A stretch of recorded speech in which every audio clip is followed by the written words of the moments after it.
Thank you so much. Thank you. Hello, Glasgow. Thank you very much. Thank you. Please. Well, it is wonderful to be back in the UK. It is, let's face it, wonderful to be traveling anywhere these days. And thank you, Sheila, for that outstanding introduction and for all the work that you are doing in a part of the world that is feeling the effects of climate change right now. Thank you for making what sometimes can seem a bunch of abstract numbers painfully, immediately real. So we're very grateful for her. I am a private citizen now, so trips like this feel a little bit different than they used to. I don't get invited to the big group photo. Traffic is a thing again. Music doesn't play when I walk into the room. On the positive side, I can give a speech like this without wearing a tie and not create a scandal back home. I hope. But even though I'm not required to attend summits like this anymore, old habits die hard. And when the issue at hand is the health of our planet and the world our children and our grandchildren will inherit, then you will have a hard time keeping me away. And that's why I'm here today, to talk about what's happened in the 6 years since I spoke to the United Nations Climate Change Conference in Paris, and to talk about the steps we need to take if we want to keep doing big things. Because when it comes to climate, time really is running out. You heard the same message from world leaders last week. And now that they've left, here's what we can report. Meaningful progress has been made since Paris.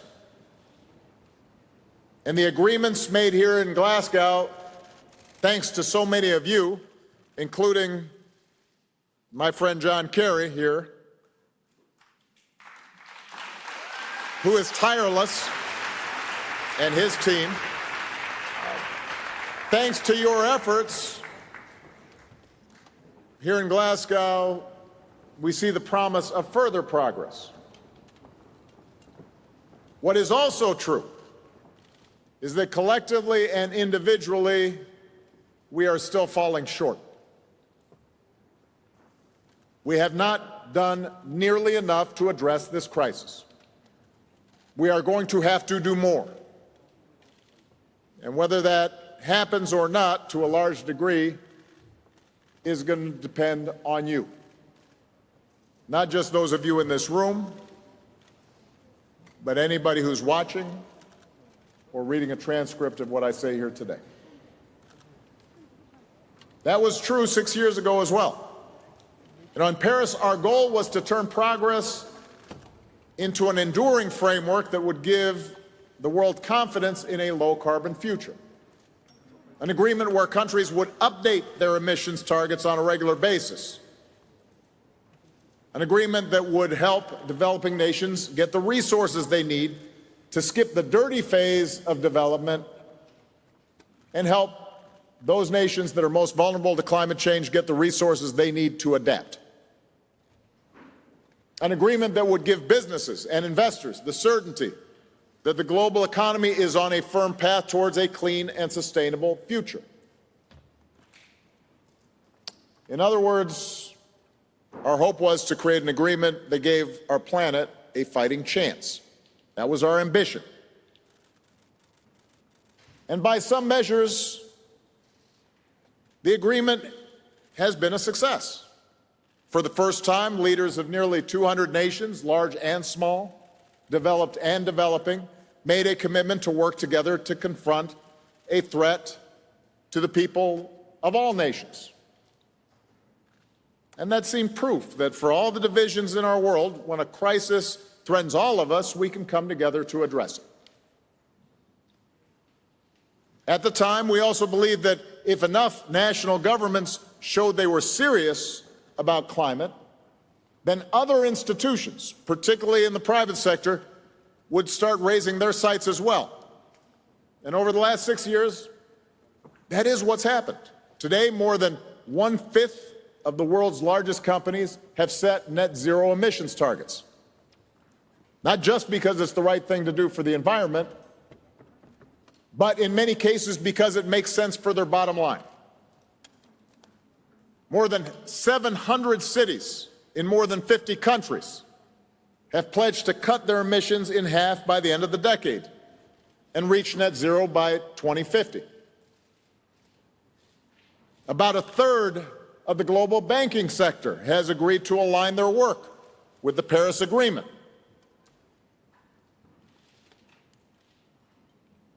So that's meaningful. Now, back in the United States, of course, some of our progress stalled when my successor decided to unilaterally pull out of the Paris Agreement in his first year in office.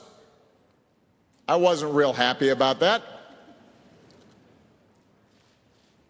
And yet, the determination of our state and local governments, along with the regulations and investment that my administration had already put in place, allowed our country to keep moving forward, despite hostility from the White House.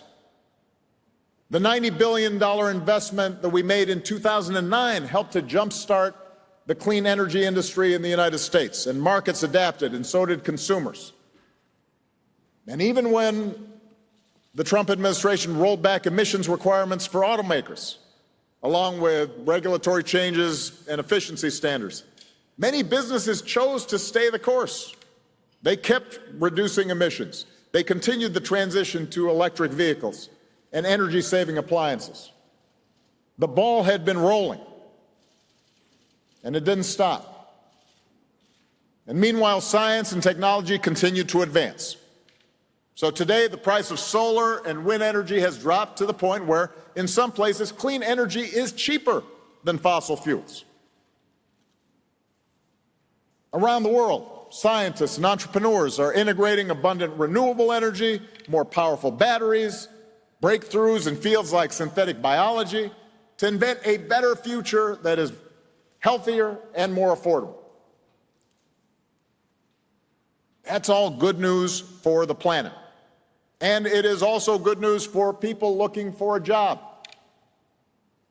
In the U.S. alone, more than 3 million people now work in clean energy-related jobs. That is more than the number of people currently employed by the entire fossil fuel industry. So despite 4 years of active hostility toward climate science coming from the very top of our federal government, the American people managed to still meet our original commitment under the Paris Agreement. And not only that, but the rest of the world stayed in the deal. And now, with President Biden and his administration rejoining the agreement, the U.S. government is once again engaged and prepared to take a leadership role. And everybody who's been watching John Kerry run around here knows that we take that role seriously. As the world's second largest emitter of greenhouse gases, the U.S. has to lead. We have enormous responsibilities. And obviously, we still have a lot of work to do. But last week, Congress passed President Biden's bipartisan infrastructure bill that will, among other things, create jobs manufacturing solar panels and wind turbines and batteries and electric vehicles, and build out the first ever national network of charging stations so families can travel across the U.S. in electric vehicles. And I'm confident that a version of President Biden's Build Back Better bill will pass through Congress in the coming next few weeks. And here's what it will mean when that bill does pass. That legislation will devote over $500 billion to reduce greenhouse gas emissions by over 1 billion metric tons by the end of the decade, at least 10 times more than any legislation previously passed by Congress. Along the way, it will reduce consumer energy costs, it will invest in a clean energy economy, it will create hundreds of thousands of jobs, and it will set the United States on course to meet its new climate targets, achieving a 50 to 52% reduction in greenhouse gas emissions below 2005 levels by 2030. So the U.S. is back. And in moving more boldly, the U.S. is not alone. Earlier this year, the UK government, our hosts, announced a plan to cut emissions by almost 80% by 2035. This summer, the European Union put themselves on a path to carbon neutrality by 2050. Korea passed a Carbon Neutrality Act in September that requires the government to cut greenhouse gas emissions 35% or more by 2030. The Canadian government has laid out a path to carbon neutrality by 2050 with milestones to hit along the way. So, Paris showed the world that progress is possible, created a framework. Important work was done there, and important work has been done here. That is the good news. Now for the bad news. We are nowhere near where we need to be yet. For starters, despite the progress that Paris represented, most countries have failed to meet the action plans that they set 6 years ago. And the consequences of not moving fast enough are becoming more apparent all the time. Last month, a study found that 85% of the global population has experienced weather events that were more severe because of climate change. Stronger storms, longer heat waves, more intense flooding, crippling droughts. Parts of the world are becoming more dangerous to live in, triggering new migration patterns and worsening conflict around the globe. It's one of the reasons why the U.S. Pentagon and other U.S. agencies have said that climate change poses a national security threat for the U.S. and for everyone else. But not only did we not hit all of the targets that were pledged in Paris, but remember, Paris was always supposed to be a beginning, not an end point, of our joint effort to control climate change. Back in 2015, we knew that even if the commitments made as a part of the Paris Agreement were fully met, we would still fall short of our goal of keeping global temperature increases below 1.5 degrees Celsius. And that's why Paris was designed to be a framework for countries to constantly ratchet up their ambitions as they got more resources and as technology reduced the cost of transitioning to a clean energy economy. So, we come now here to Glasgow, and just as true with the Paris Agreement, there is good news and bad news about what has happened here this past week. The good news, in large part because of the efforts of the people in this room, the hours of work that you spent with, weak coffee and bad food and feeling sleepy. Because of you, countries around the world are recognizing this is a decisive decade to avoid a climate disaster and are setting some really important goals for 2030.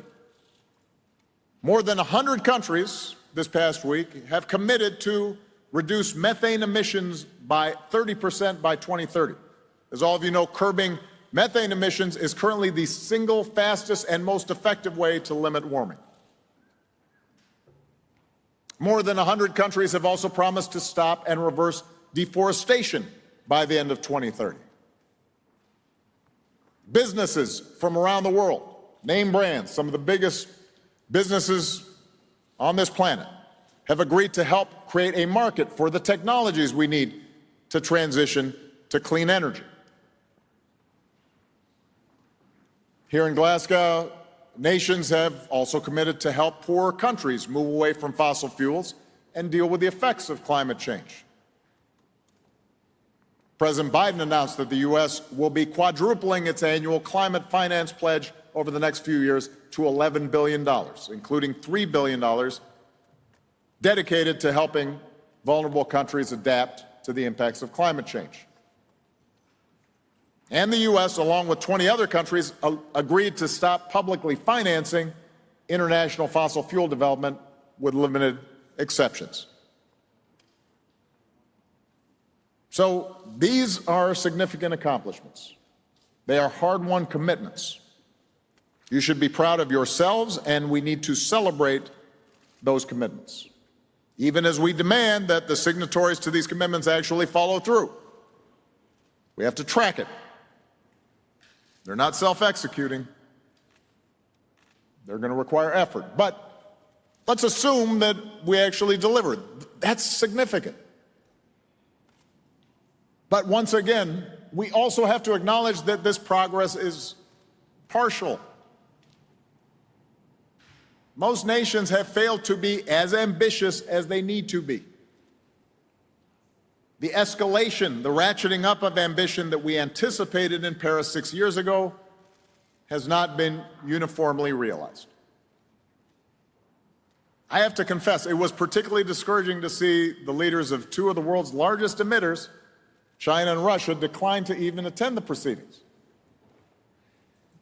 And their national plans so far reflect what appears to be a dangerous lack of urgency, a willingness to maintain the status quo on the part of those governments. And that's a shame. We need advanced economies like the U.S. and Europe leading on this issue. But you know the facts. We also need China and India leading on this issue. We need Russia leading on this issue, just as we need Indonesia and South Africa and Brazil leading on this issue. We can't afford anybody on the sidelines.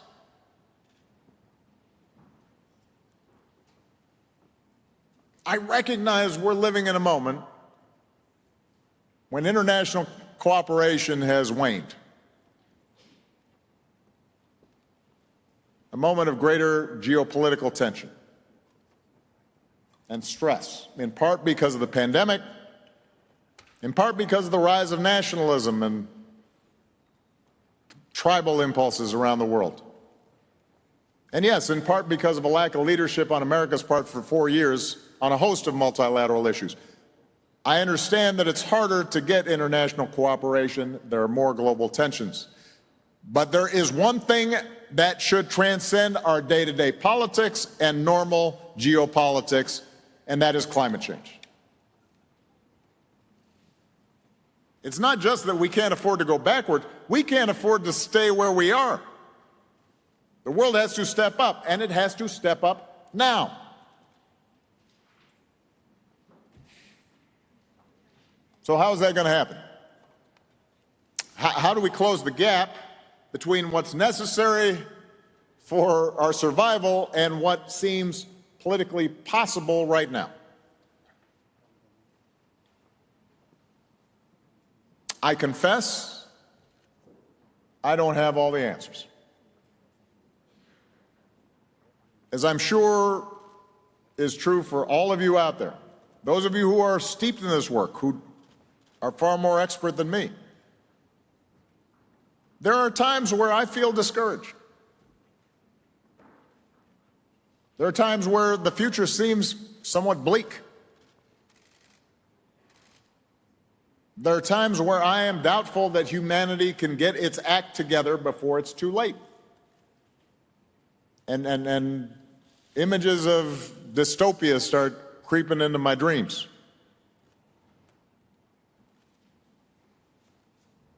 And yet, whenever I feel such despondency, I remind myself that cynicism is the recourse of cowards. We can't afford hopelessness. Instead, we are going to have to muster the will and the passion and the activism of citizens pushing governments, companies, and everyone else to meet this challenge. That's what allowed the U.S. to do its part over the last few years to meet our climate goals, even when we didn't have much leadership on it. It wasn't just elected officials or CEOs doing the right thing. It was ordinary Americans making their voices heard, making it clear we need to solve this problem regardless of the obstacles. People who organized and educated others in their communities, people who put pressure on businesses and governments to do better, people who turn their passion into votes. That's the kind of commitment we're going to need going forward. Because let's face it, this is not just about raw numbers. This is not just about science. This is about politics. It's about culture. It's about morality. It's about the human dynamic. How do we work together to get a big thing done? And it's about participation and power. Thinking back on my own experience as president, I would have had the power to do even more to fight climate change during my time in office if I'd had a stable congressional majority that was willing and eager to take action. And for the bulk of my presidency, I didn't have that majority. Gaining such majorities require an engaged citizenry willing to do what it takes to reward politicians who take this problem seriously and send out of office those who don't. I am convinced that President Biden's Build Back Better bill will be historic and a huge plus for U.S. action on climate change. But keep in mind, Joe Biden wanted to do even more. He's constrained by the absence of a robust majority that's needed to make that happen.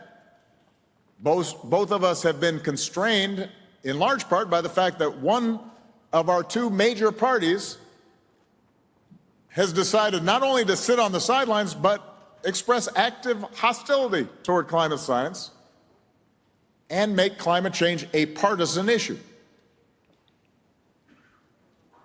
Perhaps some of you have a similar dynamic in your own countries, although generally speaking, the United States seems to have a more vigorous opposition to climate than in many other places. But my broader point is that's got to stop. Saving the planet isn't a partisan issue. I welcome any faction within the Republican Party in the United States that takes climate change seriously. And that may be a rare breed right now, but keep in mind, such Republican elected officials used to be commonplace, used to exist. President George H.W. Bush, a Republican, was one of the first U.S. presidents to officially recognize the threat of climate change, was a signatory to the Rio Accord. If we are going to act on the scale that's required, climate change can't be seen anywhere in the world as just an opportunity to score political points. And for those listening back home in the U.S., let me say this. It doesn't matter if you're a Republican or a Democrat if your Florida house is flooded by rising seas, or your crops fail in the Dakotas, or your California house is burning down. Nature, physics, science do not care about party affiliation.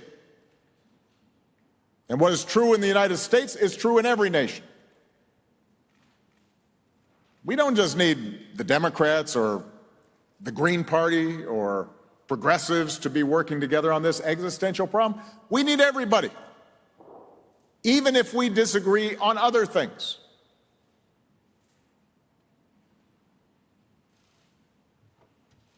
And what's also true around the world, true in the U.S., true in all the countries represented here,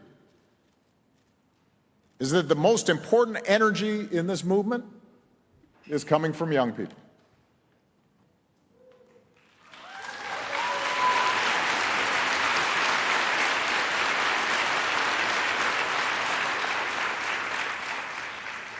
And the reason is simple. They have more stake in this fight than anybody else. And that's why I want to spend the rest of my time today talking directly to young people who may be watching and wondering what they can do to help. I am the father of 2 daughters in their early 20s, so I have some sense of all the stuff that gets thrown at young people these days. It's not always easy being young today.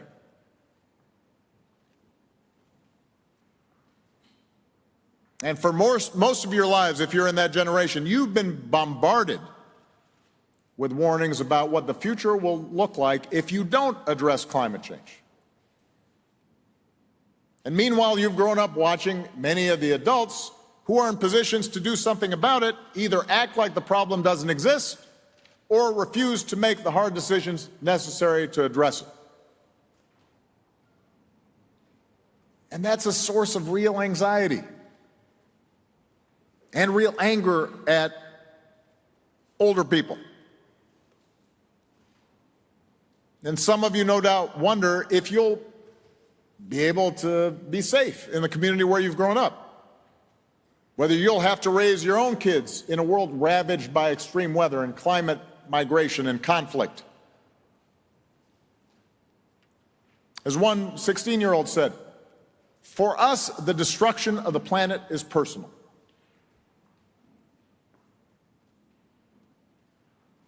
And that's why my message to young people begins with acknowledging you are right to be frustrated. Folks in my generation have not done enough to deal with a potentially cataclysmic problem that you now stand to inherit.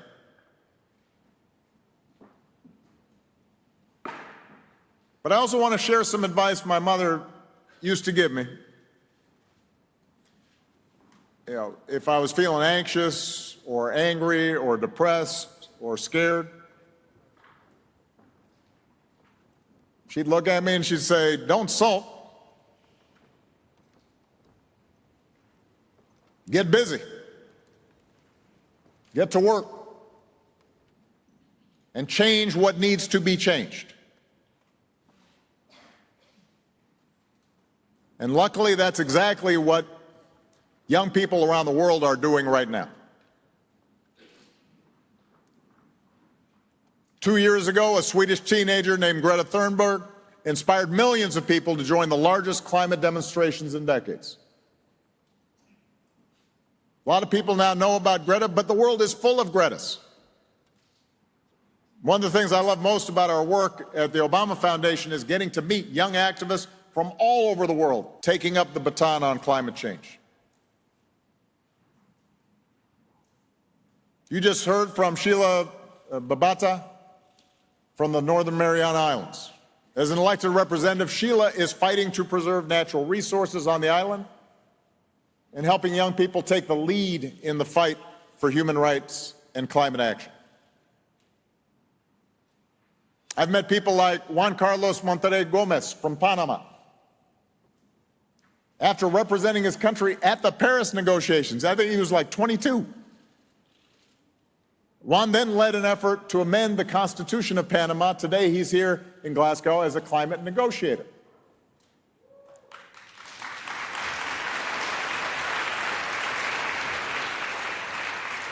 You've got Colette Pinchan Battle, who is the founder and executive director of the Gulf Coast Center for Law and Policy in Louisiana, back in the States.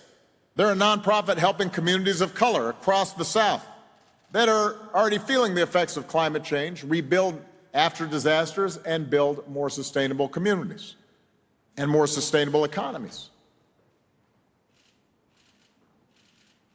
And then there's Luisa Neubauer, an activist who leads Fridays for Future strikes in Germany. During the global climate strikes in 2019, Luisa helped organize 270,000 marchers in Berlin, put pressure on German political parties to take climate change seriously. Climate change is frightening, she said. So the question is, how can we turn this anxiety into something constructive? That's what these young leaders are already doing. I'm really looking forward to sitting down and talking with some of them in a separate forum later today, because they're not just working for their own countries, they are forming a movement across borders to make the older generation that got us into this mess see that we all have an obligation to dig ourselves out of it. And if those older folks won't listen, they need to get out of the way.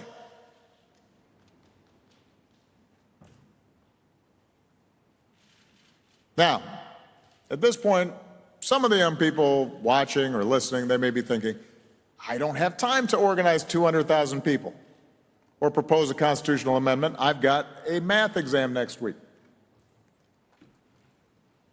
I get that. I promise you, unlike Greta, I was not on the cover of Time magazine when I was 16 years old. And if I was skipping school, it had nothing to do with climate change.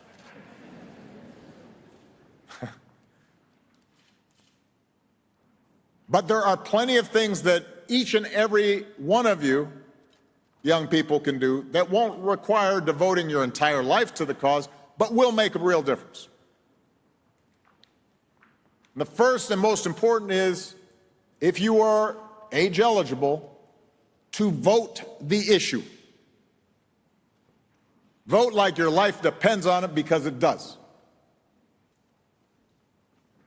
I recognize that a lot of young people may be cynical about politics, but the cold, hard fact is we will not have more ambitious climate plans coming out of governments unless governments feel some pressure from voters.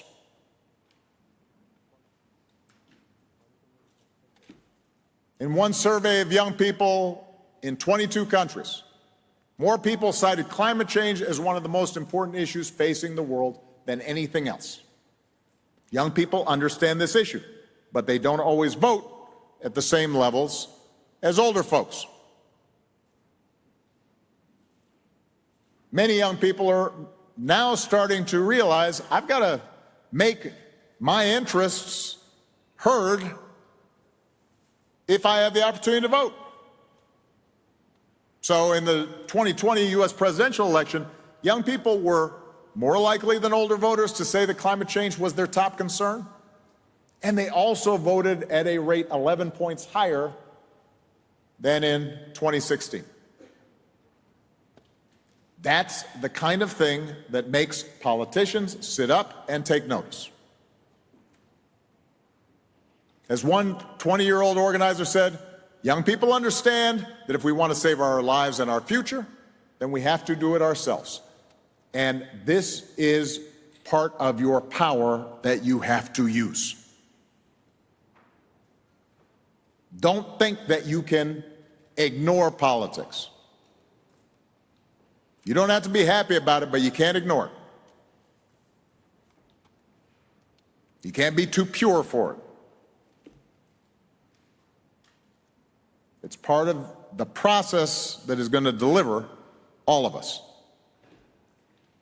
Now, the second way you can have an impact on climate change is by pressuring companies to do the right thing.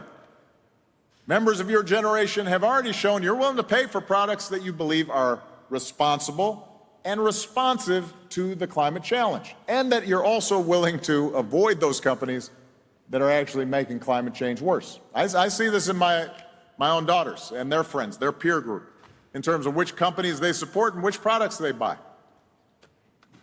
And not only are they sophisticated consumers, they're active and engaged citizens. And that's a message that CEOs will learn to understand. Companies are starting to figure out that becoming more energy efficient is good for their bottom line because they'll spend less on energy. But you also have the opportunity to teach them that by getting serious about climate change, they have a chance to win loyal customers and employees. And they conversely will lose customers and top-flight employees if they're not on the right side of the issue. That's part of your power. You need to use it.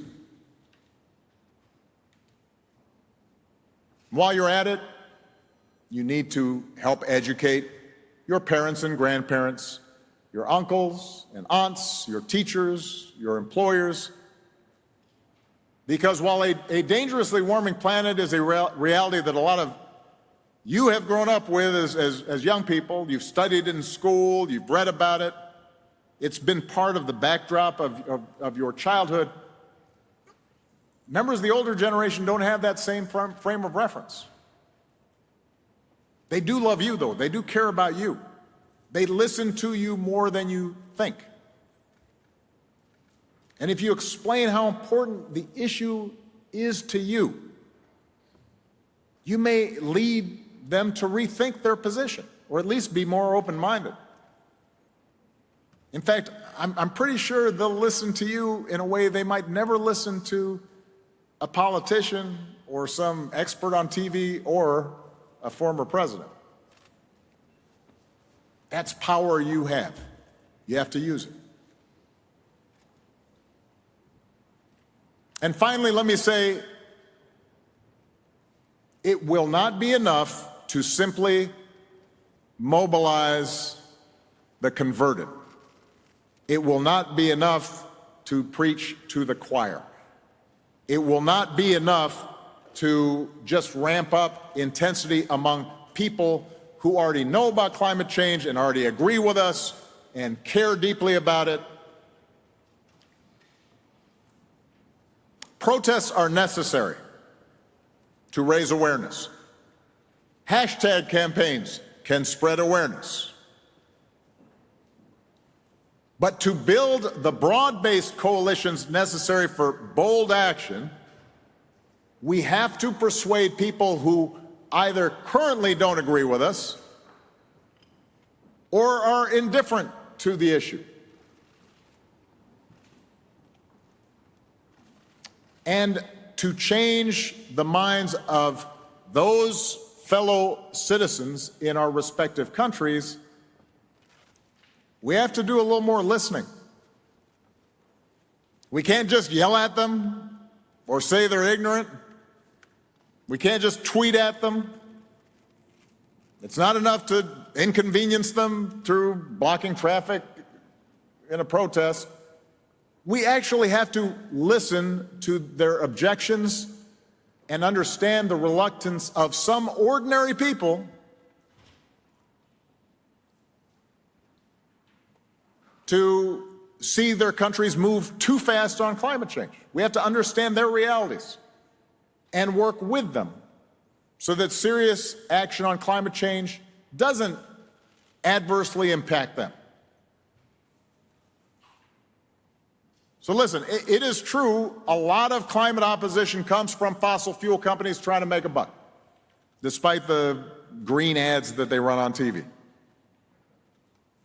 It's true that there are climate deniers out there who, for ideological reasons, you will never convince. But I'm not talking about them. I'm talking about the fact that we've got to persuade the guy who has to drive to his factory job every single day, can't afford a Tesla, and might not be able to pay the rent or feed his family if gas prices go up. We have to think about the mother in India who, yes, will suffer droughts and floods made worse by climate change, but whose more immediate concern is getting electricity so her children don't have to sit in the dark every night and can't do their homework. That's not you can't dismiss that concern. There are workers and communities that still depend on coal for power and jobs. And yes, they are concerned about maintaining their wages. That's not unreasonable for them to be concerned about that. And the fact is, the truth is that transitioning from dirty energy to clean energy does have a cost. And it is not unreasonable for people who often are already economically vulnerable and maybe don't feel particularly politically powerful, it's not unreasonable for them to think that for all the highfalutin talk, some of those costs of transition will be borne by them, not by the more powerful and the privileged. That's not an unreasonable perspective for them to have. And that's why, when it comes to climate change, a country like the U.S. with a higher per capita carbon footprint does have to do more than a country like Mali or Bangladesh. It's also why we need to make sure the people most affected by the transition to clean energy aren't the ones bearing most of the cost. They don't have any margin for error. I can afford to give up a lot of my current lifestyle to benefit the planet because I'll still have a lot left over. A lot of folks don't have that cushion. So that means that any climate plan worth its salt has to take these inequities into account, whether it's through subsidies to poor people to ease the transition to clean energy, whether it's technology transfers that help poor countries meet their development goals by leapfrogging dirty fuels. We have to pay attention to those embedded inequities and the politics that surrounds that. And that's not easy.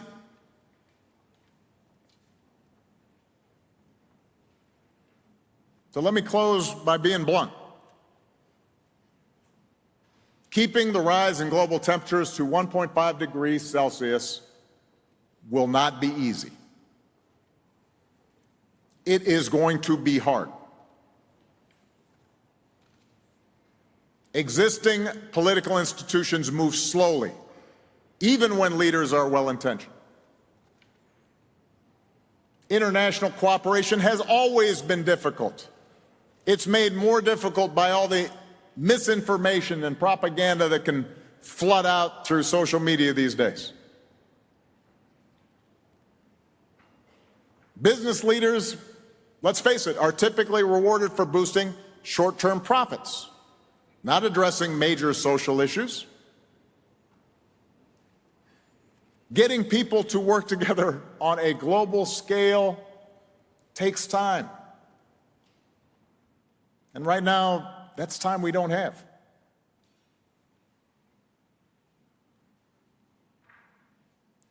So if we're honest with ourselves, yes, this is going to be really hard.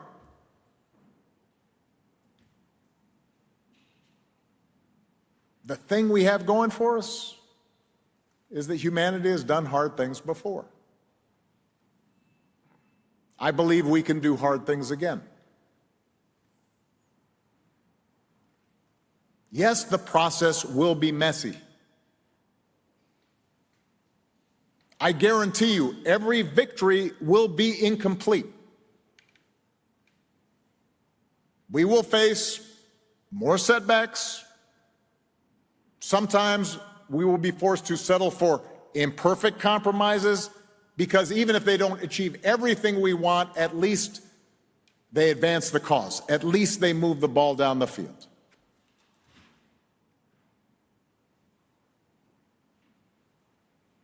But if we work hard enough for long enough, those partial victories add up. If we push hard enough, stay focused enough, and are smart about it, those victories accelerate and they build momentum. If we listen to those who are resistant and we take their concerns seriously and we work with them and we organize and we mobilize and we get our hands dirty in the difficulties of changing political dynamics in our countries, those victories start happening a little bit more frequently. If we stay with it, we will get this done. So to all the young people out there, as well as those of you who consider yourselves young at heart, I want you to stay angry. I want you to stay frustrated. But channel that anger. Harness that frustration. Keep pushing harder and harder for more and more, because that's what's required to meet this challenge. Gird yourself for a marathon, not a sprint. For solving a problem this big, this complex, and this important has never happened all at once. Since we're in the Emerald Isles here, let me quote the bard, William Shakespeare. "What wound," he writes, "did ever heal but by degrees?"